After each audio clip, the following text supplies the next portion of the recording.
கர்த்தருடைய பரிசுத்த ஸ்தோத்திரம். நாம் வேத வசனத்துக்குள்ளாக கடந்து செல்லும் முன்பதாக கர்த்தரை நோக்கி பார்ப்போம். ஒரு சிறிய ஜெபத்தை ஏறெடுப்போம். அன்பின் ஆண்டவரே, இந்த நேரத்திலும் கூட நன்றியோடு உம்மை துதிக்கிறோம் சுவாமி. ஆண்டவரே, நீ மகா பரிசுத்தர் பரிசுத்தர் பரிசுத்தர். ஆண்டவர், இந்த வேளையில் எங்களை பரிசுத்தமாக்கும் ராஜா. உம்முடைய வசனங்களை ஏற்ற விதத்திலே தியானிக்கும்படியாக நீர் கிருபை செய்ய வேண்டும் என்று கெஞ்சி மன்றாடுகிறோம் சுவாமி. ஆண்டவரே, ஸ்தோத்திரிக்கிறோம். வேத வசனங்களை விளக்கங்களை புரிந்து கொள்ளத்தக்கதாக ஆண்டவரே நீர் கிருபை செய்ராஜா. வேத வசனங்கள் எங்களுக்குள்ளே தங்கி கிரியை செய்யட்டும் சுவாமி. ஆண்டவரே, ஸ்தோத்திரிக்கிறோம். அவற்றுக்குள்ளே ஜீவன் இருக்கிறது சுவாமி. அவை எங்களை சரியான விதத்தில் உம்மை நோக்கி வழி நடத்தட்டும் சுவாமி. ஆண்டவரே, ஸ்தோத்திரிக்கிறோம். உம்முடைய வசனங்களிலே ஆண்டவரே கிருபை உண்டு. ஆண்டவரே, எங்களுடைய தேவைகளை சந்திக்கும்படியான கிருபை ஆண்டவரே உம்முடைய வேத வசனங்களிலே உண்டு சுவாமி. ஆண்டவரே, நீர் அந்த விதத்திலே ஆண்டவரே கிரியை செய்ராஜா. எங்களுடைய வாழ்க்கையில் கிரியை செய்ராஜா. தேவைகளை சந்தியும் சுவாமி. இப்போது கூட ஆண்டவரே சொல்லப்படுகிற வசனங்கள் கடைசி ஆண்டவரே எங்களுடைய இருதயத்தில் நிலைத்திருக்கட்டும். நாங்கள் ஆண்டவரை கனி கொடுக்கத்தக்கதாக கடைசி வரைந்தும் இல்லை நிலைத்திருக்கத்தக்கதாக கிருபை செய்ராஜா. ஆண்டவர் உம்முடைய ராஜ்யத்தில் வந்தடையும்படியாக கிருபை செய்யும். ஆண்டவர், இந்த சபையை ஆசீர்வதியும். போதகரையும் குடும்பத்தினரையும் ஆசீர்வதி ராஜா. சபை மக்களையும் நீர் ஆசீர்வதியும். அடியனையும் நீர் ஆசீர்வதித்து பயன்படுத்தும். துதிகன மகிமை யாவற்றை மக்கள் செலுத்துகிறோம். இயேசு கிறிஸ்து நான் ஜெபம் கேளும் பரம்பிதாவே. ஆமேன் ஆமேன் ஆமேன். தேவனுடைய வார்த்தை என்ன சொல்லுகிறது அப்படின்னு சொன்னால், நான் பரிசுத்தர், நீங்களும் பரிசுத்தராய் இருங்கள் என்று சொல்லி வேதவசனம் சொல்லுகிறது. அப்போ இந்த பைபிள் முழுக்க உள்ள வசனங்களை பார்க்கும் பொழுது ஏராளமான வசனங்கள் என்ன சொல்லுகிறது அப்படின்னு சொன்னால், கர்த்தர் பரிசுத்தர். அப்போ நாமும் பரிசுத்தமாக இருக்க வேண்டும் என்று சொல்லி வசனங்கள் நான் சொல்கிறேன், வேகமாக சொல்கிறேன். ஒருவேளை குறித்து வைத்துக் கொள்ளுங்கள். நீங்கள் நேரம் கிடைக்கும் போது அவற்றை படியுங்கள். லேவியராகமம் 11ஆம் அதிகாரம் 44ஆம் வசனம். அது என்ன சொல்லுகிறது? நான் உங்கள் தேவனாகிய கர்த்தர், நான் பரிசுத்தர் என்று சொல்லுகிறது. உங்களை தீட்டுப்படுத்தாமல் இருங்கள், சரியா, நீங்கள் பரிசுத்தராயிருப்பீர்கள் அப்படின்னு சொல்லிட்டு, உங்கள் தேவனாகிய நான் பரிசுத்தர், உங்கள் தேவனாகிய கர்த்தர் நான் பரிசுத்தர், அதனால் நீங்களும் பரிசுத்தராயிருங்கள் என்று சொல்லி 11ஆம் அதிகாரம் 45 என்ன சொல்லுகிறது? நான் உங்கள் தேவனாயிருக்கும்படி உங்களை எகிப்து தேசத்திலிருந்து வரப்பண்ணின கர்த்தர், நான் பரிசுத்தர், ஆகியால் நீங்களும் பரிசுத்தராயிருங்கள் சொல்லி. அப்போ அதே வசனம் திரும்ப திரும்ப நமக்கு வேதத்தில் சொல்லப்படுகிறது. 19ஆம் அதிகாரம் லேவியராகமம், அதே 19ஆம் அதிகாரம் 2ஆம் வசனம். அதில் என்ன சொல்லப்பட்டிருக்குது? உங்கள் தேவனாகிய கர்த்தரும் ஆகிய நான் பரிசுத்தர், ஆகியால் நீங்களும் பரிசுத்தராயிருங்கள் என்று சொல்லி. அடுத்தது லேவியராகமம் 22:32 என்ன சொல்லுகிறது? நான் உங்களை சரியா பரிசுத்தமாக்குகிற கர்த்தர், சரியா, நான் இஸ்ரவேல் புத்திரர் நடுவே பரிசுத்தர் என்று மதிக்கப்படுவேன், நான் உங்களை பரிசுத்தமாக்குகிற கர்த்தர் என்று சொல்கிறது. ஏசாயா 57ஆம் அதிகாரம் 15 நித்தியவாசியும் பரிசுத்தர் என்ற நாமமுள்ள மகத்துவமுள்ள உன்னதமானவர் சொல்லுகிறதாவது என்று சொல்லி அவர் என்ன சொல்றாரு? நான் பணிந்தவர்களின் ஆவியை உயிர்ப்பிக்கிறதற்கும் நொறுங்கினவர்களின் இருதயத்தை உயிர்ப்பிக்கிறதற்கும் நொறுங்குண்டு பணிந்த ஆவியுள்ளவர்களிடத்தில் வாசம் பண்ணுகிறேன் என்று சொல்லி. ஒன்று, நான் பரிசுத்தர், நீங்களும் பரிசுத்தமாயிருங்கள். நான் எப்படிப்பட்டவர்கள் மத்தியில் வாசம் பண்ணுவேன்?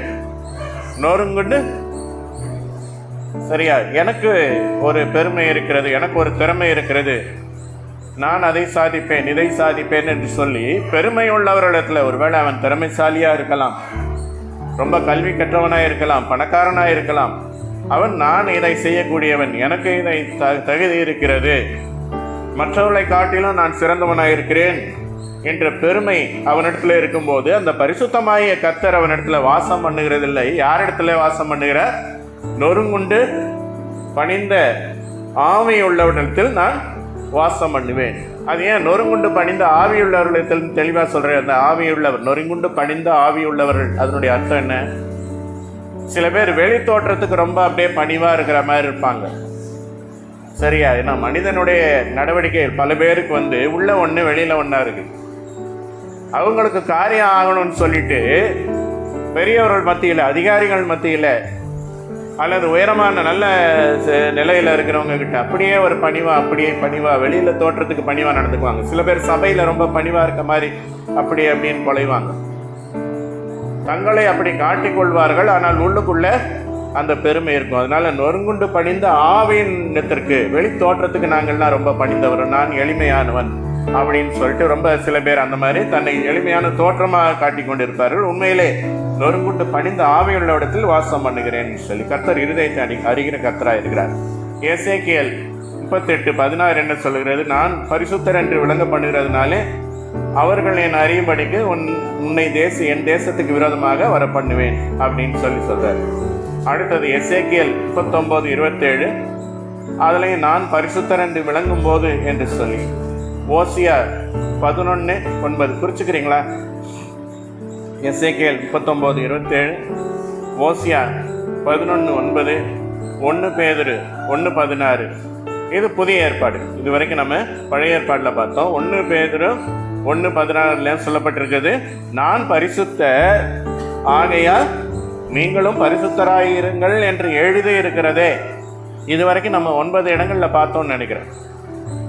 அத்தனை தடவை பரிசுத்தர் என்று சொல்லி, அதை விட அதிகமாக கூட இருக்கலாம் வேதத்தில். எல்லாவற்றையும் நான் எடுத்து வைத்து கொண்டேன்னு சொல்ல முடியாது. அப்போ தேவன் பரிசுத்தர். அப்போ அவருடைய தேவனுக்கு இருக்கிற குணம் என்ன? அநேக குணத்தை நீங்கள் சொல்லுவீங்க. அன்பானவர், இரக்கமானவர், கிருபையானவர், வல்லமையுள்ளவர். அப்போ எல்லா குணத்துக்கும் முக்கியமாக அவர் எதை வைத்திருக்கிறார்? அவர் பரிசுத்தம் உள்ளவராயிருக்கிறார், உண்மையுள்ளவராயிருக்கிறார். சரியா? அவர் மாறுபாடு உள்ளவர் அல்ல. மாறுபாடு செய்கிறவனுக்கு மாறுபாடு செய்கிறது போல அவர் தோன்றுகிறார். சரியா? அவர் மாறுபாடு உள்ள கர்த்தர் அல்ல. அவர் நேர்மையுள்ள கர்த்தர், அவர் உண்மையுள்ள கர்த்தர். அவர் சொன்ன காரியம் எதுவுமே பொய் கிடையாது. அவர் வஞ்சிக்கிற தேவன் அல்ல. ஆசை காட்டி ஏமாத்துகிற கடவுளே கிடையாது. அவர் நமக்காக என்ன வைத்திருக்கிறார்? நித்திய வாழ்வை வைத்திருக்கிறார். இந்த உலகத்தில் நன்மையும் வரும், தீமையும் வரும். சரியா? இப்போ எனக்கு கஷ்டமே வரலையா? உங்கள் மத்தியில் நான் பிரசங்கம் பண்ணுறேன். சரியா? எனக்கு லைஃப்பில் கஷ்டமே வரலையா? சரியா? தாவீத கடைசியில் சங்கீதம்லாம் பாடிட்டார், எல்லா கஷ்டத்துலேருந்து விடுவித்தார்னு சொல்லிட்டு. அதுக்கு பிறகு அவருக்கு கஷ்டம் வந்துச்சு. எழுதின பிறகும் அவர் கடைசியில் அவர் இருக்கிற வரைக்கும், படுக்கையில் இருக்கிற வரைக்கும் அப்பையும் பிரச்சனை வந்தது.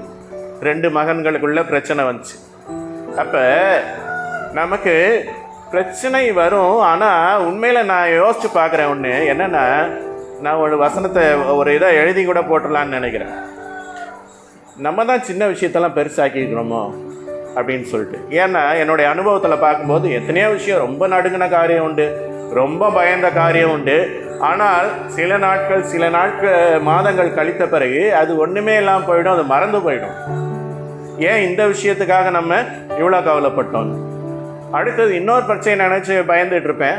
அப்போ ஞாபகம், முந்திலாம் காப்பாற்றின கர்த்தர் இப்போ காப்பாற்ற மாட்டாரா? நீ இருந்தாலும் பயம், அந்த பயம் திரும்ப வந்துகிட்டே இருக்கும். இந்த வலி திரும்ப வருது இல்லையா?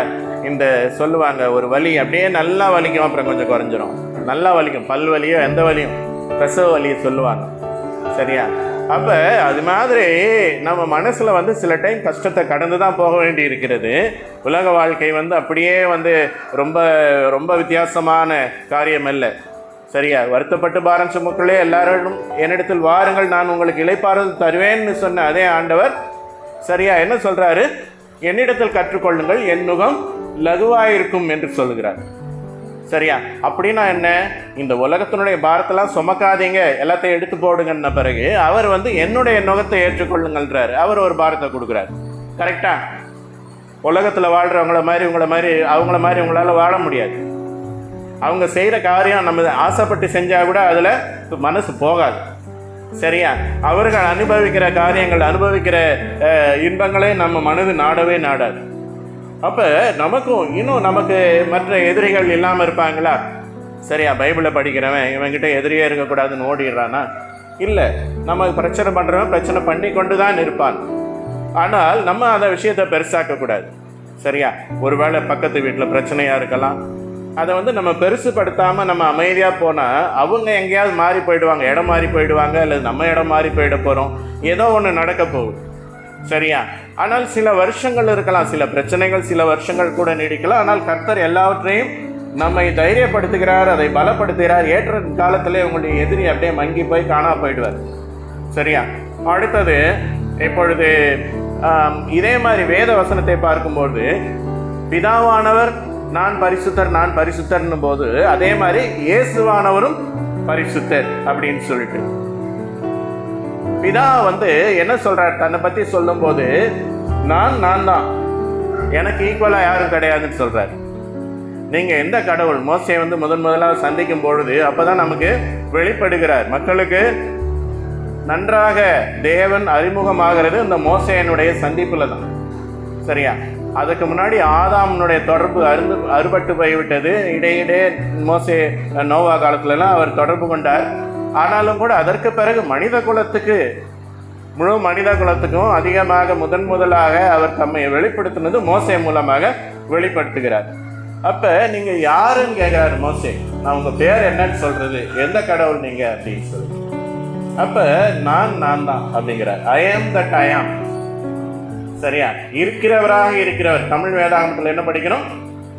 இருக்கிறவராக இருக்கிறவர். ஆங்கில வேதாகமத்தில் எப்படி வரும்? ஐ ஆம் தட் ஐ ஆம். நான் தான். சரியா? இப்ப பாத்தீங்கன்னா இங்கிலாந்து மேப் இந்த ஸ்டாம்ப்ல பாத்தீங்கன்னா அந்த ஸ்டாம்ப்ல இங்கிலாந்து போட்டிருக்காது. இப்ப இந்தியா ஸ்டாம்ப்ல போட்டிருக்குதா இந்தியான்னு போட்டிருக்குதா, ஸ்ரீலங்கா ஸ்டாம்ப்ல ஸ்ரீலங்கான்னு போட்டிருக்குதா, யுஎஸ்ஏ ஸ்டாம்ப்ல யுஎஸ்ஏன்னு போட்டிருக்குதா. ஆனா இங்கிலாந்து ஸ்டாம்ப்ல இங்கிலாந்து போட்டிருக்காது. ஏன்னா பேரே இல்லாம இருந்ததுன்னா அது இங்கிலாந்து.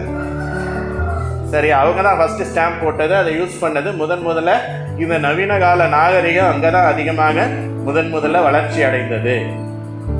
அப்ப எனக்கு நீ ஏன் பேர் வைக்கிற, பேர் வச்சு எதுக்கு கூப்பிடுற? நான் தான். சரியா? எனக்கு ஈக்குவலா பல பேர் இருந்தா தானே பேர் வச்சு கூப்பிட முடியும். I am that I am. அதுதான் எபிரேய மொழியில ஹிவ்னு வாங்க. ஹிவ் அவங்க அந்த உயிரெழுத்தை கூட உச்சரிக்க மாட்டாங்க. அதை நம்ம ஜெகோவான்னு படிக்கிறோம். இங்கிலீஷ்ல ஜெகோவா, ஏகோவா என்ற நாமம் அப்படின்னு சொல்லி சொல்றோம். பிதாவானவர் அப்படின்னு சொல்லி இயேசு கிறிஸ்து பிதாவானவராக நமக்கு சொல்லுகிறார். அப்போ அவர் ஏன் பிதான்றது அநேக காரியங்கள் வேதத்தில் இருக்கிறது. அதை நான் சந்தர்ப்பம் கிடைத்தால் அதை சொல்லலாம். சரி, அப்ப நீங்களும் வேதத்தை படிக்கும்போது அதை நீங்க புரிந்து கொள்வீர்கள். அப்ப இயேசு கிறிஸ்துவும் அவர் தான் அவருக்கு ஈக்குவல். அந்த தன்மை இயேசுனுடைய பிதாவுனுடைய தன்மை யாருக்குமே கிடையாது. ஆனால் ஒரே பேரானவருக்கு மட்டும்தான் இருந்ததுன்னு சொல்லிட்டு நற்செய்தி நூல்களில் சொல்லப்படுகிறது. சரியா? அப்போ அப்போஸ்தலர் 3ஆம் அதிகாரத்தில் என்ன சொல்லப்பட்டிருக்கு? ஆபிரகாம், ஈசாக்கு, யாக்கோபு என்னுடைய தேவனாகிய நம்முடைய பிதாக்களின் தேவன் தம்முடைய பிள்ளையாகிய இயேசுவை மகிமைப்படுத்தினார். அவரை நீங்கள் ஒப்பு கொடுத்தீர்கள். பிலாத்து அவரை விடுதலையாக்க தீர்மானித்த போது அவனுக்கு முன்பாக அவரை மறுதளித்தீர்கள். பரிசுத்தமும் நீதியும் உள்ளவரை நீங்கள் மறுதளித்து கொலைபாதகனை உங்களுக்காக விடுதலை பண்ண வேண்டும் என்று கேட்டு. சரியா? வேதத்தில் பரிசுத்தமாய் நடந்தவர்கள் தங்களுக்கு மாத்திரமல்ல தங்கள் இனத்திற்கு தேசத்திற்கு ஆசீர்வாதமாய் இருந்தார்கள் அப்படிங்கிறதையும் நம்ம பார்க்கிறோம் இங்க. சரியா? அப்ப இவர் பரிசுத்தர் அப்படிங்கிறத பார்க்கிறோம். அடுத்தது யோவான் எழுதின நற்செய்தி நூல்லையும் நம்ம முதல் அதிகாரத்தில் இந்த விதமாக பார்க்கிறோம். அது வேணா எடுத்து வச்சுக்கோங்க. யோவான் எழுதின நற்செய்தி நூல் முதல் அதிகாரத்தில் 14ஆம் வசனம், அந்த வார்த்தை மாம்சமாய், ஆதியில வார்த்தை இருந்ததுன்னு ஆரம்பிக்கிறது அந்த அதிகாரம். சரியா? அந்த வார்த்தை தேவனிடத்தில் இருந்தது, அந்த வார்த்தை தேவனாக இருந்தது, அவருக்குள் ஜீவன் இருந்தது, அந்த ஜீவன் ஒளியாக இருந்தது, மனுஷருக்கு ஒளியாக இருந்தது. ஒளி இருளிலே பிரகாசிக்கிறது, இருளானது பற்றி கொள்ளவில்லை. இப்படிலாம் வருது. அப்ப 14ஆம் வசனம் என்ன சொல்லுது? அந்த வார்த்தை மாம்சமாகி கிருபையினாலும் சத்தியத்தினாலும் நிறைந்தவராய் நமக்குள்ளே வாசம் பண்ணினார். அவருடைய மகிமையை கண்டோம். அது பிதாவுக்கு ஒரே பேரானவருடைய மகிமைக்கு ஏற்ற மகிமையாகவே இருந்தது. சரியா? ஒரே பேரானவர்னு ஒருத்தர் இருந்தாருன்னா பிதாவுக்கு நம்மெல்லாம் பிள்ளைங்க தான். ஆனால் இயேசு கிறிஸ்து அவருடைய மகன் என்பதற்கு அது ஒரே பேரான விசேஷித்த ஒரே மகனான இயேசு கிறிஸ்து என்று அவர் சொல்லப்படுகிறார். அப்ப அந்த பிதாவுடைய தன்மைக்கு ஏற்ற மகிமையை பெற்றிருக்கிற ஒரே ஒரு குமாரன் இயேசு கிறிஸ்து தான். சரியா? அந்த அளவுக்கு நம்ம அந்த தன்மையை பெற்றிருக்கவில்லை. அவர் மூலமாக ஒரு உறவை நாம் பெற்றுக்கொள்கிறோம். இயேசு கிறிஸ்து மூலமாக ஒரு உறவை பெற்றுக்கொள்கிறோம். நாம் பரிசுத்தமாக்கப்படுகிறோம். அவருடைய சமூகத்தை அடையும்படிக்கு அழைக்கப்பட்டு இருக்கிறோம். அதற்காக நாம பயணம் செய்து கொண்டு இருக்கிறோம். நம்முடைய வாழ்க்கையில அவருக்காக முன்னோக்கி நடந்து கொண்டு இருக்கிறோம். சரி, அப்படிப்பட்ட சூழ்நிலையில அவர் இயேசு கிறிஸ்து ஒருவர், அவரே பிதாவுக்கு ஏற்ற விதத்தில் பரிசுத்தமாக இருக்கிறவர், அவரும் பரிசுத்தர். சரியா? அப்ப அவர் பரிசுத்தர் என்று வேதம் பல இடங்கள்ல சொல்லுகிறது. அடுத்தது, நாம் நம்மை பரிசுத்தமாக்கி கொண்டு நாம் பரிசுத்தமாக நடந்து கொள்ள வேண்டும். வேதத்தில் பல மக்களை பார்க்கிறோம், பல மாந்தர்களை பார்க்கிறோம். சரியா? யாக்கோபு, ஈசாக்கு அப்படின்னு தாவீதை பார்க்கிறோம், நல்ல கேரக்டரை பார்க்கிறோம், நல்ல சில பண்புகளை கொண்ட மக்களை பார்க்கிறோம், தவறான மனிதர்களையும் பார்க்கிறோம், இல்லையா? அப்போ சில பேர் என்ன தீர்மானித்தார்கள் சொல்ல, பரிசுத்தமாய் நடக்க வேண்டும் என்று தீர்மானித்தார்கள். யோசேப்பு, நான் ஒழுக்கமாய் நடக்க வேண்டும், பரிசுத்தமாய் நடக்க வேண்டும், நான் எப்படி என்னுடைய எஜமானுக்கு துரோகம் பண்ணுவேன், எப்படி நான் கர்த்தருக்கு விரோதமாக நான் பாவம் செய்வேன் அப்படின்னு அவன் கேள்வி கேட்கிறார் அந்த யோசேப்பு. அந்த விதத்துல பரிசுத்தத்தை காத்து கொண்டவர்கள் தங்களுக்கு ஆசீர்வாதமாக இருந்தார்கள், தங்கள் குடும்பத்துக்கு ஆசீர்வாதமாக இருந்தார்கள், தங்கள் இனத்துக்கு ஆசீர்வாதமாக இருந்தார்கள், தங்கள் தேசத்துக்கு பக்கத்தில் இருந்த தேசங்களுக்கு ஆசீர்வாதமாக இருந்தார்கள். சரியா? இந்த யோசேப்பை எடுத்துக்கிட்டா அவருக்கே ஆசீர்வாதமாக இருந்தார். சிறையில் தள்ளப்பட்டாலும் கூட அவர் அங்கிருந்து நேரடியாக எங்கே போயிட்டார்? அரண்மனைக்கு போயிட்டார். நாட்டினுடைய பிரதம மந்திரியாக போயிட்டார். அந்த காலத்தில் பிரதம மந்திரி அவர். சரியா? அவருக்கு தான் எல்லா அதிகாரம். ராஜா என்ன சொல்லிட்டாரு, நான் சாப்பிட்றதை மட்டும் பண்ணிட்டு நான் நிம்மதியாக இருக்க போகிறேன். சரியா? ஓனர் ஒரு மேனேஜரை போட்டுட்டு, நான் ஃபுல்லாக உன்னை நம்பிட்டேன், நீ எல்லாத்தையும் பார்த்துக்கோ, சரியா, எனக்கு அக்கௌண்ட்டை மட்டும் கொடுத்துரு அப்படிங்கிற. அது மாதிரி முழுக்க முழுக்க ஒரு தேசத்தினுடைய எகிப்து தேசத்துக்கு அவர் அதிகாரி ஆயிட்டார். அப்போ தனக்கு அவர் ஆசீர்வாதமாக இருந்தார். அடுத்தது தன் குடும்பத்துக்கு ஆசீர்வாதமாக இருந்தாரா? குடும்பமே கஷ்டப்பட்டப்ப அவங்கள கொண்டு எகிப்தில் தங்க வச்சு அவர்கள் பெருகும்படியாக ஒரு வாய்ப்பை ஏற்படுத்தினார். அடுத்தது அவருடைய இனத்துக்கு அவர் ஒரு பெரிய ஆசீர்வாதம். அவர் இருந்த தேசம் எகிப்து தேசத்துக்கு அவர் பெரிய ஆசீர்வாதம். பக்கத்து தேசங்கள்ல எல்லாம் தானியம் வாங்க வந்தாங்க இல்லையா? அப்ப எல்லாருக்குமே பஞ்ச காலத்துல ஒரு மனிதன் தன்னை பரிசுத்தமாய் காத்து கொண்டதுனால அவன் தேசங்களை போஷித்தான் என்பது நம்ம மறந்துடக்கூடாது. ஆக பரிசுத்தமாயிருப்பது எவ்வளவு முக்கியமானது என்பதை புரிந்து கொள்ள வேண்டும். பாவம் செய்தவர்கள் அநேகருக்கு தங்களுக்கும் தீங்கு செய்கிறார்கள், அநேகருக்கும் தீங்கு செய்கிறார்கள். இன்னைக்கு அநேக பேர் ஒரு 7-8 பேர் பேரை கொடுத்தாங்க. நான் வேணா அந்த பேர்களை அப்புறம் பாஸ்டருக்கு அனுப்புறேன் ஜெபத்துக்காக. என்னன்னா இத்தனை பேர் கணவன் மனைவி 7 குடும்பத்தை பேரை கொடுத்தாங்க. இந்த மனைவிமாரெல்லாம் அழுகுறாங்க, எங்களுடைய கணவன்மார் குடிப்பழக்கத்திலிருந்து விடுதலை பெற வேண்டும். பயங்கரமா குடிக்கிறாங்க, பிள்ளைங்களை போய் அடிச்சிடுறாங்க, வீட்டுக்கு காசு தர மாட்டேங்கிறாங்க. அப்ப ஒரு பாவ பழக்கத்துல கட்டப்பட்ட ஒரு மனிதன் தனக்கு கேடா இருக்கிறான், வயிற்றை கெடுத்துக்கிறான், ஈரலை கெடுத்துக்கிறான், ஆயுளை குறைத்து கொள்ளுகிறான். இதெல்லாம் பண்ணுகிறவன் பணத்தை இழக்கிறான், நல்ல பேரு கெட்டு போது அவனுக்கு, எல்லாவற்றையும் இழந்து குடும்பத்தையும் அவன் கெடுக்கிறான், நாட்டையும் கெடுக்கிறான். இப்படி அவர்கள் கேடாக அவர்கள் இருக்கிறார். பாவம் செய்தவர்கள் அநேகருக்கு தீங்கு செய்கிறார், தங்களுக்கு மாத்திரம் அல்ல. சரியா? அப்படிப்பட்ட ஒரு உதாரணத்தை நம்ம எங்க பார்க்கிறோம் அப்படின்னு சொன்னா, இந்த பிரசங்கில ஒரு வசனம் வருது 9:18. பாவியாகிய ஒருவன் மிகுந்த நன்மை கெடுப்பான் என்று சொல்லி, பிரசங்கி 9:18. அதே மாதிரி நீதிமொழிகள் 1 அதுல என்ன போட்டிருக்கு? செத்த ஈக்கள் நல்ல பரிமள தைலத்தை நாரி கெட்டு போக பண்ணும். அது எந்த இடம் நீங்க பார்த்துக்கோங்க. செத்த ஈக்கள் நல்ல பரிமள தைலத்தை கெட்டு நாரி போக பண்ணும் சொல்லிட்டு. அது போல ஞானத்தில் பெயர் பெற்றவனும் சொற்ப மதியினம் அதை கெடுத்து போடும் அப்படின்னு வேதவசனம் சொல்லுகிறது. சரியா? நல்ல பரிமள தைலமா இருக்கலாம், அதுல செத்தை விழுந்துருச்சுன்னா அந்த பரிமள தைலத்தை எல்லாம் கெடுத்துரும். அது போல ஞானத்துல சிறந்தவனுடைய மனிதனுடைய நன்மைகள் எல்லாவற்றையும் அந்த மதியினத்தினால் அவன் செய்கிற பாவம் அப்படி செய்து விடும் என்று சொல்லி. இதுல ஒரு உதாரணம் என்ன அப்படின்னு சொன்னா, 1 சாமுவேல் 2ஆம் அதிகாரம் 12ஆம் வசனத்தை பார்க்கும்போது நம்ம ஓப்னியும் பினகாசையும் பற்றி பார்க்கிறோம். 1 சாமுவேல் 2ஆம் அதிகாரம் அது முழுக்க நம்ம படிக்கும் பொழுது, ஏலியினுடைய குமாரர் அவர்கள் துன்மார்க்கராக இருந்தார்கள், துஷ்ட மனுஷராக இருந்தார்கள் என்று சொல்லி அவர்கள் செய்த பாவம் எல்லாம் வரிசையாக அவங்களுக்கு தெரியும்.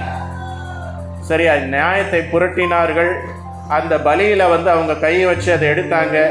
சரியா, 3 கூர் உள்ள ஆயுதத்தை வச்சு குத்தி அந்த இறைச்சி வேகும் முன்பதாக அதை அவர்களுக்கு என்று எடுத்துக்கொண்டார்கள். தவறான வேசித்தனத்தை பண்ணினார்கள். இப்படியாக எல்லாவற்றையும் பண்ணினார்கள். அந்த காரியம்லாம் பண்ணும் பொழுது அவர்களாலே இஸ்ரவேல் மக்கள் என்ன பண்ணாங்க? பாதிக்கப்பட்டார்கள். அப்போ பெலிஸ்தியரோட யுத்தம் நடந்தது. பெலிஸ்தியரோட யுத்தம் நடந்த பொழுது என்ன நடந்துச்சு?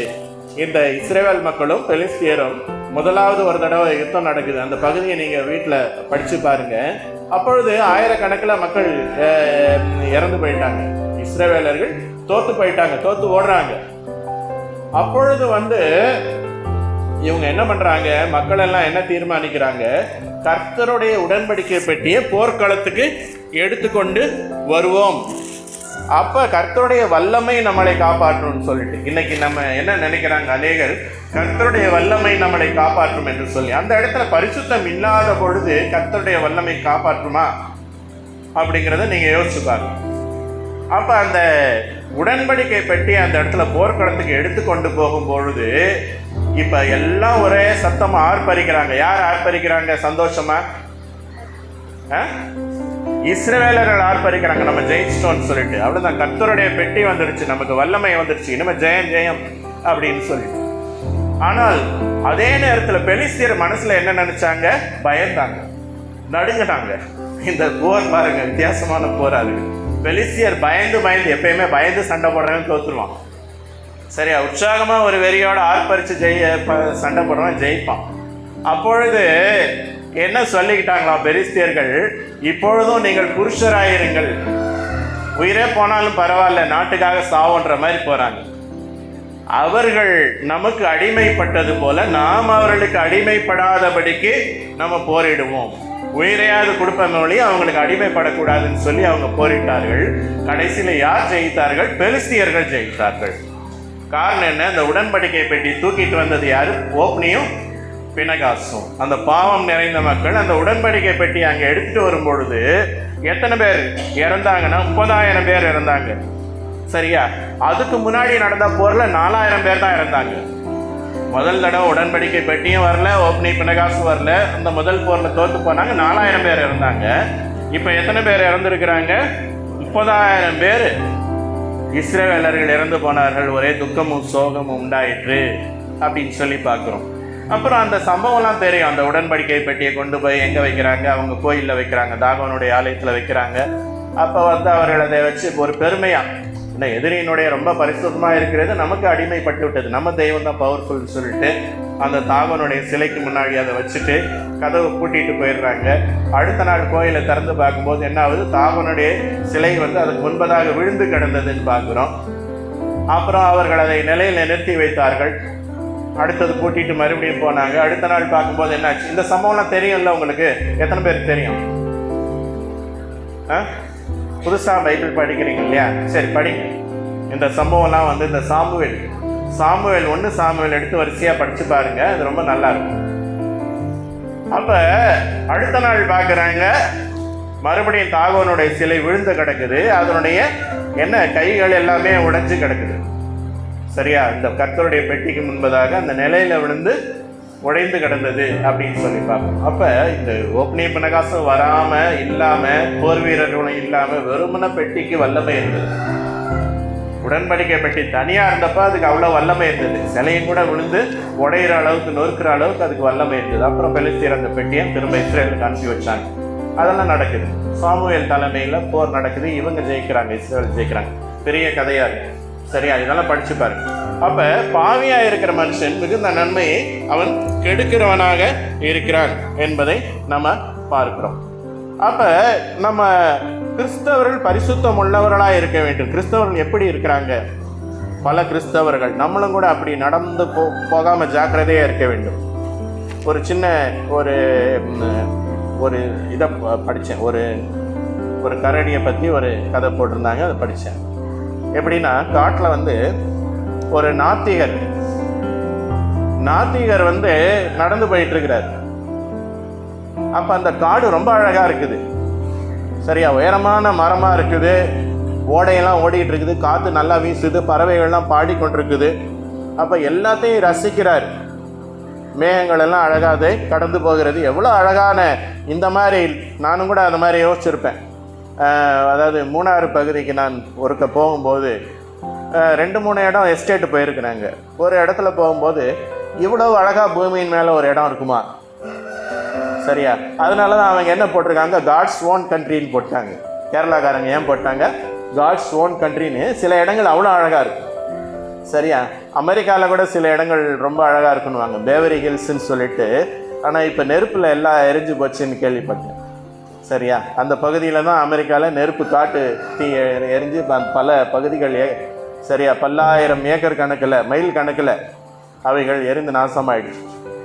அப்போ இந்த அவ்வளவு அழகாக அந்த காடுகள் இருக்கு, எல்லாவற்றையும் ரசித்து கொண்டே பார்க்குறாரு. என்ன உயரமான மரங்கள், எவ்வளோ அருமையாக காற்று அடிக்குதுங்க, எவ்வளோ அழகாக பறவைகள் பாடுகிறது, என்ன நீரோடைகள்லாம் ஓடுகிறது சலசலன்னு, இந்த சூரிய வெளிச்சத்தில் பிரகாசிக்கிறது, பளிங்கு மாதிரி நின்றுது. அதெல்லாம் பார்த்து ரசிச்சுட்டு போகும்போது பின்னால் ஒரு சரசரன்னு ஒரு சத்தம் கேட்குது. இவர் என்னன்னு திரும்பி பார்த்தா பின்னால் ஒரு கரடி இருக்கு, புதர்ல இருந்து ஒரு கரடி வருது. இவர் என்ன பண்ணுறாரு, ஓடுறாரு. ஓடுனா கரடியும் பின்னால் ஓடி வருது. இன்னும் வேகமாக ஓடி வர்றாரு. கரடி அதை விட ஃபாஸ்ட்டாக ஓடி வருது. இவரால் ஒன்றும் பண்ண முடியல, வேகமாக ஓடிட்டு தடுமாறி கீழே விழுந்துடுறாரு. அப்போ கீழே விழுந்த உடனே கரடி அவர் மேலே காலை வச்சிருச்சு. அப்போ இவர் நாத்திகர், கடவுளை நம்பாதவர். ஆனால் என்ன ஒரு வார்த்தை சொல்லிட்டாரு, கடவுளே அப்படிங்கிறார். சரியா, மை காட் அப்படிங்கிறார். அப்போ திடீர்னு என்ன ஆயிடுச்சு, இந்த கரடி அப்படியே நின்றுச்சு, சில மாதிரி நின்றுச்சு, இந்த ஓடுற நதியெல்லாம் அப்படியே நின்றுச்சு, காற்று அசைறது நின்றுச்சு, மரம்லாம் நின்றுச்சு, எல்லாமே அப்படியே ஸ்டில் ஆயிடுச்சு. இவர் மட்டும்தான் அசைஞ்சிட்டு இருக்கிறார், கரடியும் அசையலை. அந்த வானத்துலேருந்து ஒரு குரல் கேட்குது, இவ்வளோ நாள் நீ நாத்திகனாக இருந்த, கடவுளை நம்பாதவனாக இருந்த, மற்றவர்களுக்கு அதை தான் நீ பிரசங்கம் பண்ண. சரியா? கடவுள் இல்லை இல்லை நம்புறவனை கூட நீ அழகான பேச்சினால அவங்கள நீ சொல்றதை நம்ப வச்சுட்ட. எத்தனையோ பேர் நாத்திகரை உண்டாக்கிட்ட. இந்த நிலைமையில நான் உனக்கு திடீர்னு உனக்கு காப்பாற்றணும்னு நினைக்கிறியா அப்படின்னு கேட்ட உடனே அவர் என்ன சொல்றாரு, நான் அந்த அளவுக்குலாம் நான் எதிர்பார்க்கல. சரியா? அந்த அளவுக்குலாம் நான் கேட்கல. ஒரே ஒரு ரிக்வெஸ்ட் பண்றேன், இந்த கரடியை கிறிஸ்தவராக்கிடுங்க அப்படின்னு. சரியா? இந்த கரடியை கிறிஸ்தவராக்கிடுங்கன்னு சொல்லி. சரி அப்படின்னு சொல்லிட்டு அந்த லைட்லாம் மறைஞ்சிருது. மறுபடியும் அந்த நீரோடைகள் ஓட ஆரம்பிக்குது, மரமெல்லாம் அசைய ஆரம்பிக்குது, எல்லாம் இயல்பு நிலைக்கு வந்துருச்சு. இப்போ அந்த கரடி அமைதியாக என்ன பண்ணுது, இவர் மேலே தான் ஒரு காலை வச்சுட்டு இருக்குது. அப்புறம் 2 காலை மறுபடியும் தூக்கிட்டு அது என்ன பண்ணுது, மேலே வணங்குது கடவுளை உனக்கு. ஆண்டவரே, நம்முடைய அளவற்ற களஞ்சியங்களிலிருந்து ஒரு அருமையான உணவை இன்றைக்கு எனக்கு தந்ததற்காக சோத்திரம் அப்படின்னு. இது நாத்திகரை கிண்டல் பண்றதுக்கு இல்லை, இது கிறிஸ்தவனை கிண்டல் பண்றது. ஏன்னா கரடி கிறிஸ்தவனானாலும் கரடி கரடி தான். சரியா? அது அடிச்சு திங்கும். இப்ப ஜெபம் பண்ணிட்டு அடிச்சு திங்குது. வட்டி வாங்குறவன், ஏமாத்துறவன், வட்டி வாங்குறவன் என்ன பண்றான், ஜெபம் பண்ணிட்டு வட்டி வாங்குறான். சரியா? எத்தனையோ பாவமான தொழில்கள் பண்றவங்க அது பாவம்னு தெரியாது, அடுத்தவனை ஏமாத்துறது அல்லது பெருமைப்படுறது பாவம்னு தெரியாது, எரிச்சல் படுறது பாவம்னு தெரியாது, வீணான சண்டை, தேவையில்லாத சண்டை பண்ணிக்கிட்டு இருப்பாங்க. ஏற்கனவே சொன்ன மாதிரி பக்கத்து வீட்டு சண்டையை பெருசாக்கிட்டு இருப்பாங்க. அவங்க என்ன சொல்லுவாங்க, உங்களுக்காக கர்த்தர் யுத்தம் பண்ணுவாருங்க. யாத்திராகம் என்ன வசனம், நான் 14 அதான் நினைக்கிறேன். சரியா? கர்த்தர் உங்களுக்காக யுத்தம் பண்ணுவார். இந்த வசனத்தெல்லாம் எடுத்து எழுதி போட்டுக்கிட்டு. சரியா? அப்ப நீங்க அந்த மனுஷங்க என்னவா இருக்கிறாங்க, கிறிஸ்தவ கரடியா இருக்கிறாங்க. சரியா? கர்த்தர் என்ன சொல்றாருன்னா, எல்லா வார்த்தையும் எடுத்து போடுறேன்னு சொல்லல, என் முகம் லகுவா இருக்கும். அது முடியாதுன்னு தான் சில பேர் விட்டுட்டு ஓடிடுறாங்க. ஏன் வசனத்தை கேட்குறாங்க, கொஞ்ச நாள்ல விட்டுட்டு ஓடிடுறாங்கன்னா, இதுல கொஞ்சம் பாரம் இருக்குது, வேண்டாம் அப்படின்னு சொல்லிட்டு பழைய பாவத்தினுடைய இழுப்பு அவர்களுக்கு அதிகமா இருக்கு. சரியா? அப்போ அந்த கரடியை போல நம்மளும் கிறிஸ்தவ கரடியாக இருக்கக்கூடாது. சில பேர் ஜோசியம் பார்த்துட்டு இருக்கிறாங்க, தவறான காரியங்கள், அநேக காரியங்களை செய்து கொண்டு இருக்கிறார்கள். ஆனால் கர்த்தரை நம்பி விசுவாசத்துல உறுதிப்பட்டு கொண்டு இருக்கிறவன் பிழைப்பான். எப்பயுமே விசுவாசத்தால் நீதிமான் பிழைப்பான். 4 இடத்துல வருது இந்த வசனம். ஆபகு 2:4 வருது, விசுவாசத்தினால் நீதிமான் பிழைப்பான் என்று சொல்லி. ரோமர் 1:17 விசுவாசத்தினால் நீதிமான் பிழைப்பான். கலாத்தியர் 3:11 விசுவாசத்தினால் நீதிமான் பிழைப்பான். எபிரேயர் 10:38 என்ன சொல்லுது? விசுவாசத்தினால் நீதிமான் பிழைப்பான். எழுதிக்கோங்க. ஆபகுக் 2:4, ரோமர் 1:17, கலாத்தியர் 3:11, எபிரேயர் 10:38. வேணும்னா இந்த வசனங்கள் வேணா நான் ஃபோனில் அனுப்புகிறேன், பாஸ்டருக்கு அனுப்புகிறேன், அவரும் உங்களை ஷேர் பண்ணுவார். சரியா? இந்த செய்தி இப்படி இருக்குது, அந்த பிடிஎஃபாக போட்டு வச்சுருக்கிறேன், அதை அனுப்புகிறேன் அவருக்கு. சரியா? வீடியோவாகவும் போட்டிருக்கிறேன் நான். சரியா? அடுத்தது நம்ம பார்க்க இருப்பது என்ன அப்படின்னு சொன்னால், மீகா 6:6-8 எண்ணத்தை கொண்டு வந்து நானே படிக்கிறேன். 6:6 எண்ணத்தை கொண்டு வந்து நான் கர்த்தருடைய சந்நிதியிலே வந்து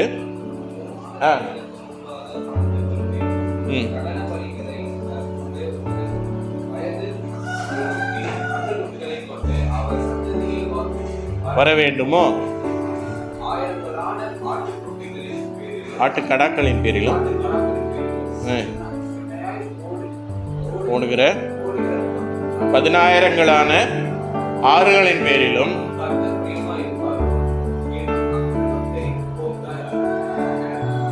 என் முதற் பேரானவனையும்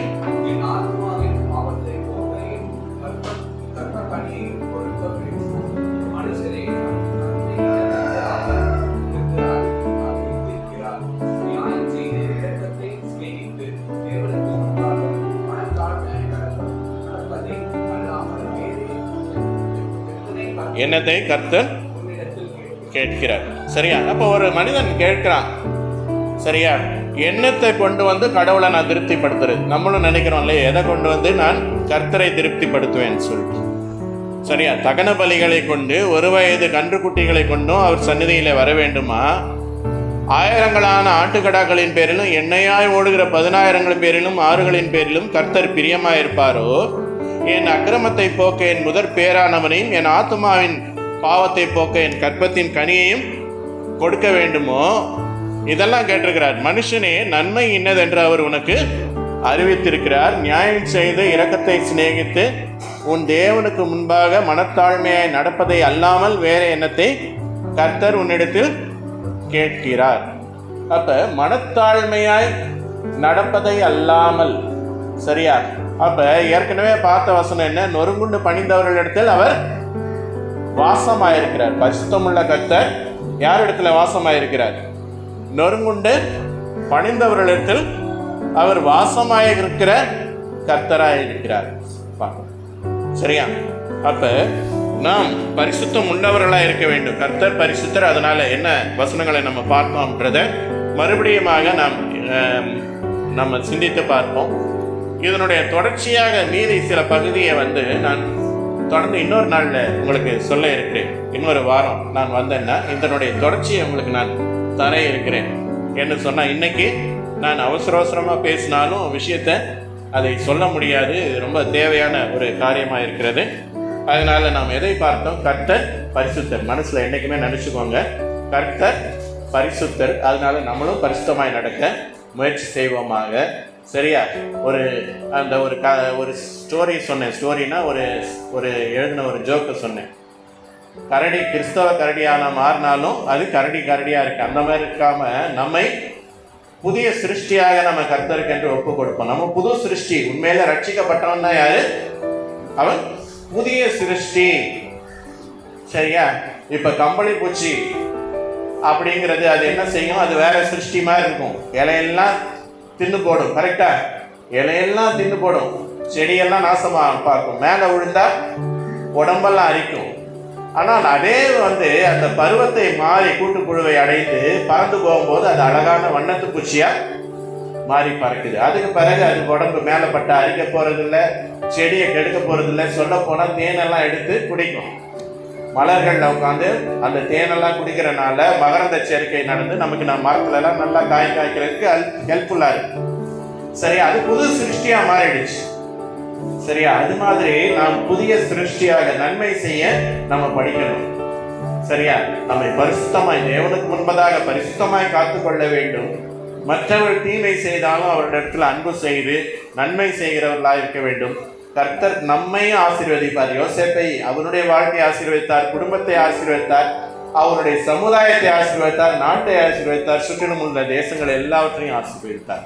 அதுபோல கர்த்தருடைய வார்த்தையை நன்றாக பிடித்து கொண்டு நன்மை செய்ய கற்றுக்கொள்ளும் போது அவர் உங்களை ஆசீர்வதிப்பார், குடும்பத்தை ஆசீர்வதிப்பார், உங்கள் மூலமாக இந்த தேசத்தை ஆசீர்வதிப்பார். முடிவில் நித்திய காலமாக அவருடைய மோட்ச ராஜ்யத்துல பங்கு பெறும் பாக்கியத்தை அவர் அளிப்பார். நாம் ஜெபம் செய்வோம். அன்பின் ஆண்டவரே, நன்றியோடு உம்மை துதிக்கிறோம் சுவாமி. இந்த நேரத்திலும் கூட ஆண்டவரே, உம்முடைய அளவற்ற கிருபைகளுக்காக நன்றி கர்த்தாவே. உம்முடைய வசனத்தை தியானிக்கும்படியான கிருபையை நீர் எங்களுக்கு அளித்ததற்காக நன்றி கர்த்தாவே. ஆண்டவரே சோத்திரம்பா, உம்முடைய வசனங்கள் எங்களுடைய இருதயத்தில் கிரியை செய்யட்டும். மனுஷனுடைய வார்த்தைகள் ஒன்றுமில்லை, நான் இந்த வசனத்தை எல்லாம் எடுத்து சொன்னது ஒன்றுமில்லை, ஆனாலும் கூட அந்த வசனம் தான் இவருடைய இருதயத்தில் கிரியை செய்யட்டும். ஆண்டவரே, என்னுடைய இருதயத்தில் கிரியை செய்யட்டும் சுவாமி. இந்த சபைக்கு ஆசீர்வாதமாக இருக்கட்டும் சுவாமி. ஆண்டவரே சோத்திரிக்கணும், தொடர்ந்து எங்களை வழி நடத்தும் சுவாமி. இந்த சபை நிரம்பி வழியத்தக்கதாக நீர் கிருபை செய்ராஜா. ஆண்டவரே, இது விசாலமான இடத்துல வைக்கப்படும்படியாக நீர் கிருபை செய்ய வேண்டும் சுவாமி. அநேகர் ஆண்டவரே ரட்சிக்கப்படும்படியாக, அநேக மக்கள் ஆண்டவரே பாவத்திலே மூழ்கி கிடக்கிற மக்கள், பயங்கரமானவர்கள், தீமை செய்கிற மக்களும் கூட ரட்சிக்கப்பட்டு ஆண்டவரே உம்முடைய பணியை செய்யக்கூடிய ஒரு நன்மையான காரியத்தை செய்கிற சபையாக இது விளங்கத்தக்கதாக கிருபை செய்யும். ஆண்டவரே போதகரை ஆசீர்வதியும், துணைவியரை ஆசீர்வதியும், 2 பிள்ளைகளை ஆசீர்வதிராஜா. இந்த குடும்பத்தில் உம்முடைய பிரசனம் எப்பொழுதும் இருக்கட்டும் சுவாமி. இன்னும் கூட இவருடைய உறவினர்கள் ஆண்டவரே, இந்த சபைக்கு இந்த ஆதரவாக இருக்கிறவர்கள் ஒவ்வொருவரையும் நீர் ஆசீர்வதி ராஜா. சோத்திரிக்கிற கத்தாவை இசை வாசிக்கிற தம்பி, இன்னும் கூட உதவி செய்கிற தம்பி, இவர்களை நீர் அதிகமாக ஆசீர்வதி ராஜா. அடியனையும் ஆசீர்வதி. எங்களை உடைய கரங்களை ஒப்புக் கொடுக்கிறோம். துதி கன மகிமை யாவும் உமக்கு செலுத்துகிறோம். இயேசு கிறிஸ்து நாம் நான் ஜெபம் கேளு பரம்பிதாவே. ஆமேன், ஆமேன்.